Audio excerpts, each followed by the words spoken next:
Muchas gracias, señora presidenta. Buenas tardes, señoras y señores diputados, señor defensor de los habitantes, señores de la prensa. Quisiera destacar algunos aspectos señalados por la Defensoría de los Habitantes en su informe anual. Primeramente, de la estructura de las solicitudes de intervención de la Defensoría, se ha venido evidenciando un perfil sociodemográfico de las personas que acuden a esta institución, que ha permitido identificar que las mujeres con bajo nivel de escolaridad y predominantemente de zonas rurales son las que acuden en mayor cantidad a solicitar la intervención de la Defensoría. Otro dato curioso y urgente de atención es la realidad de que las instituciones más denunciadas en materia de vulneración de derechos son el IMAS, la Caja Costarricense del Seguro Social y el Ministerio de Educación Pública, tres instituciones cuya principal responsabilidad y misión es atender personas. Si observamos el comportamiento de estas tres entidades, en conjunto agrupan el 37,5% del total nacional, datos que muestran una alta concentración de las denuncias en materia de vulneración de derechos. Como ha sido norma en todos los informes anuales que elabora la Defensoría, dentro de los derechos más vulnerados y que son los más recurrentes, son los relacionados en primer lugar con la eficiencia en la presentación de servicios públicos, el cual representa 1/3 del total de los derechos vulnerados, seguido del derecho a la salud, donde de cada 4 derechos vulnerados, 1 corresponde a este, y el derecho a la seguridad social, que representa más de un 10% de todos. Si estos 3 derechos se agrupan, aglutinan el 66% de todos los derechos vulnerados. Pongo como ejemplo que en junio del 2015, la Defensoría de los Habitantes investigó varias denuncias por violencia obstétrica, encontrando problemas estructurales y de hacinamiento en la sanidad, carencia de profesionales especializados en ginecobstetricia, perinatología, cirugía y otras. Traslados de mujeres embarazadas a término para el parto a hospitales centrales en condiciones peligrosas y sin acompañamiento idóneo. Violación a la dignidad humana y a los derechos humanos que se traducen en un trato deshumanizado, grosero, discriminatorio y humillante. Yo le ruego, por favor, señor defensor, poner una atención especial en este aspecto al Hospital de Guapiles. La Defensoría estima que el país debe continuar implementando medidas para la erradicación de este tipo de violencia a través de capacitación constante y sostenida del personal de salud sobre buenas prácticas médicas libres de maltrato y discriminación, y además debe generar las sanciones disciplinarias pertinentes a fin de dar por terminada la impunidad que ha permitido la naturalización de estas conductas en los centros de salud. Si no se establece una normativa clara en este sentido, con sanciones disciplinarias adecuadas, seguiremos presenciando este tipo de lamentables situaciones.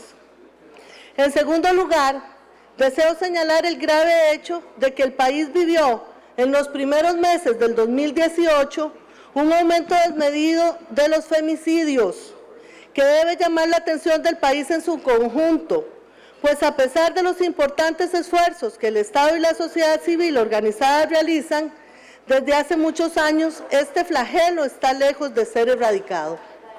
La muerte de las mujeres es una realidad que golpea a las familias y arrastra a toda la sociedad. En lo que va del 2018, la Subcomisión Interinstitucional para el Registro del Femicidio reporta el 13 de abril 4 femicidios. 4 femicidios ampliados, no obstante, estaban pendientes 6 homicidios con informe. Esto pone de manifiesto un incremento en el promedio mensual de femicidios. Durante el 2016 se presentaron 26 femicidios, 3 de ellas eran personas menores de edad y otras 4 no superaban los 23 años. 15 de estas 26 mujeres eran madres. Producto de ello tenemos 29 personas que quedaron huérfanas. Como se indicó, el problema arrastra a toda la sociedad y en especial a las familias.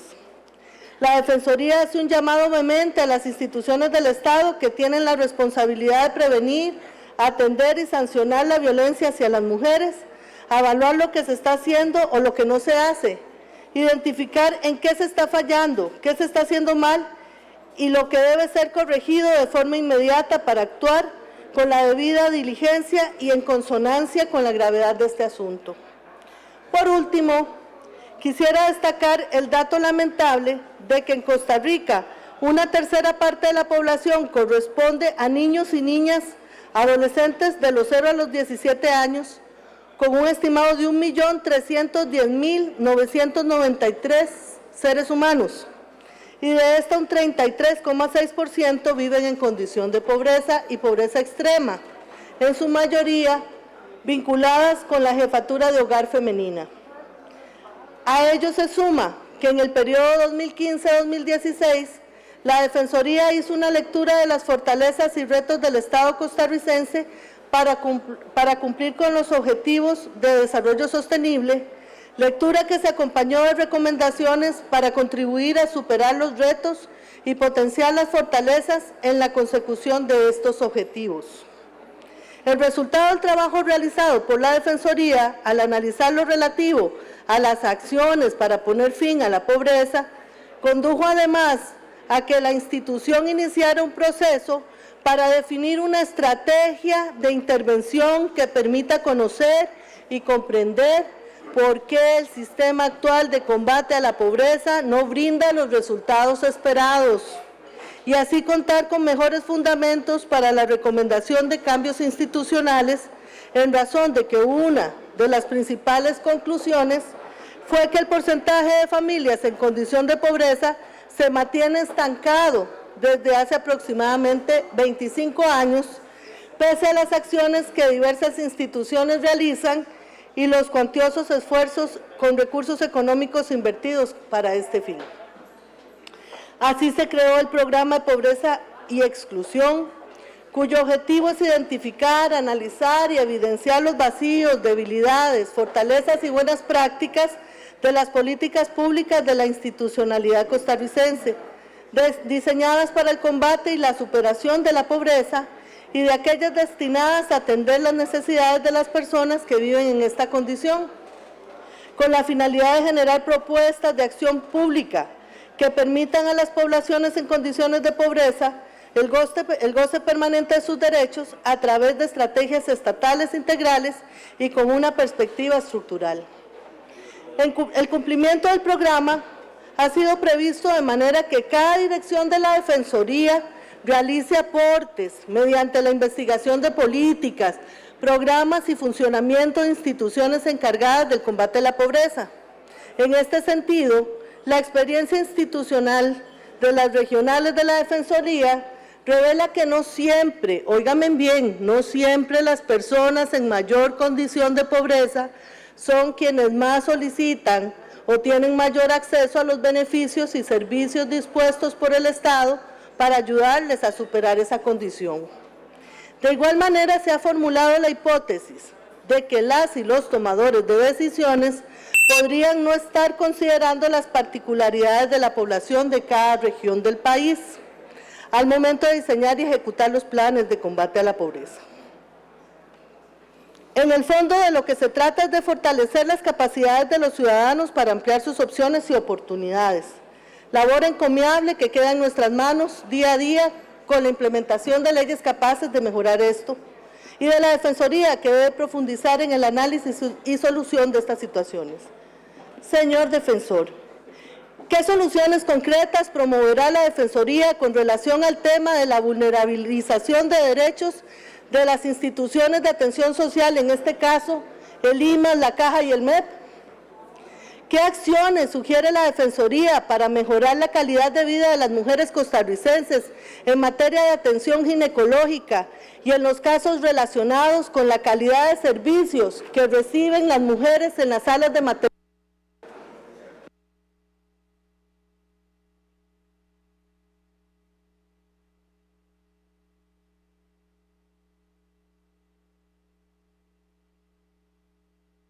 Ajá. Sí, no sé. Bueno. Repito la pregunta. ¿Qué acciones sugiere la Defensoría para mejorar la calidad de vida de las mujeres costarricenses en materia de atención ginecológica y en los casos relacionados con la calidad de servicios que reciben las mujeres en la sala de maternidad y sus bebés en la atención de neonatos?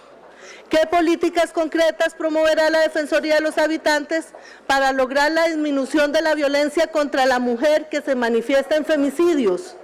¿Qué medidas sugerirá la Defensoría para mejorar la condición de vida de las familias que viven en condiciones de pobreza, cuyo porcentaje ha estado estancado durante los últimos años? Muchísimas gracias, señor Defensor.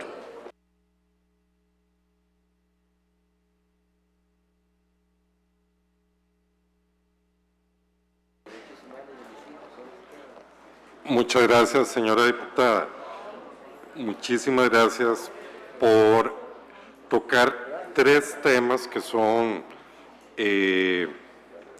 absolutamente sensibles para este servidor y para la Defensoría de los Habitantes. El tema de la violencia obstétrica, señora diputada, fue puesto a discusión nacional a partir de un caso verdaderamente dramático ocurrido en una sala de partos de un hospital nacional, donde una mujer tuvo que dar a luz en los servicios sanitarios del salón. Para la Defensoría de los Habitantes, que en este país este tipo de situaciones pasen, son absolutamente inaceptables. Y lo peor del caso es que no se quieren reconocer como violaciones a los derechos humanos. Por ejemplo, las mujeres que son sometidas a técnicas de inducción al parto, cuando en realidad todavía no es hora, o el llamado piquete que lamentablemente se le hace a las mujeres, o algunos procedimientos sin el consentimiento informado de las mujeres. Todo este tipo de situaciones, señora diputada, fue acuñado por el Comité de la CEDAW y fue acogido como una reivindicación efectivamente de los servicios de ginecología, no solo en el país, sino en el mundo entero. Y de ahí es que se acuña efectivamente el concepto de violencia obstétrica.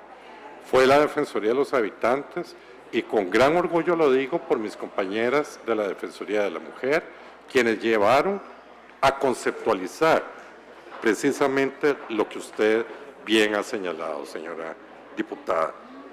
Vean, ¿qué acciones concretas efectivamente estamos realizando para evitar esto? Nosotros tenemos que estar necesariamente visitando los centros hospitalarios y los servicios de obstetricia del país. Puedo decirle que en este año se visitó el Escalante Pradilla, el Hospital de Ciudad Ney, Los Chiles, San Carlos, Punta Arenas, Tonifacio, William Allen, Max Peralta, condiciones de hacinamiento y que hemos encontrado.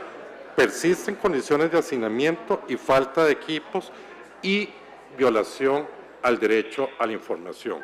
Incluso hoy, señora diputada, uno de los temas en los cuales las compañeras de la Defensoría de la Mujer fueron precisamente a verificar las condiciones que se estaban dando, no solo en los servicios de obstetricia, que nos preocupa muchísimo, sino en general en relación con la con el paro nacional que hubo para evitar violaciones a los derechos y observar efectivamente lo que estaba pasando mientras ocurría el paro nacional, directamente en el Hospital de las Mujeres.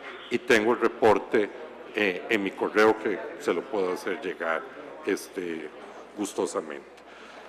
No cejaremos, señora defensora, señora diputada, y por eso lo he pedido insistentemente. Hay que legislar sobre ese tema. La Defensoría de los Habitantes les pide, por favor, reflexión a un tema que es obviado en la Caja Costarricense del Seguro Social.